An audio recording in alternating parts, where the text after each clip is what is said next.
Plants have specific needs like air, water, nutrients, and space to survive and reproduce. 1. Light. Plants usually get the light they need from the sun, but they also grow in artificial light. Plants use light energy to make a type of sugar called glucose. They use glucose as their energy source. Plants make glucose in a part of their leaf cells called the chloroplast.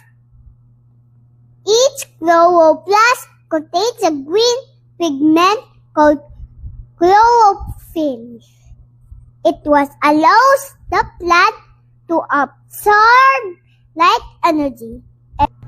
If a plant doesn't receive enough light, it will grow very slowly. But too much light can cross the plant and the soil into dry out. Different plants have different light requirements. Some need bright or direct light. Others can thrive in dimmer or indirect light. 2. Air. Air contains many gases. They include nitrogen, oxygen, carbon dioxide, and water vapor. Using energy from light, plants chemically combine carbon dioxide and water to create glucose and oxygen. This process is called photosynthesis.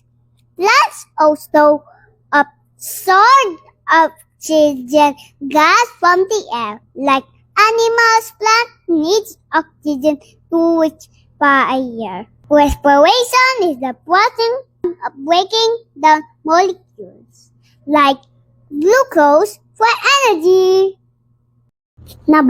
Water. Plants need water for photosynthesis, absorbed by the roots. Water travels through the plant stems to the chloroplast in the leaves. Water also helps move nutrients from the soil into the plant. Too little water can cause a plant will to drop. Too much water can cause a plant's root to rot. Nutrients are substances that nourish a plant. In particular, plants need nitrogen, phosphorus, and potassium when dissolved in water. These nutrients get absorbed by a plant's roots. If a plant gets the nutrients it needs from the soil, fertilizer can help. Fertilizer provides plants with essential nutrients and helps grow them faster. 5. Space to grow. All living things need space. A plant's roots need space so they can spread out and absorb water and nutrients. Each leaf needs space so that they access light. When plants grow too close together, they have to compete for this resource.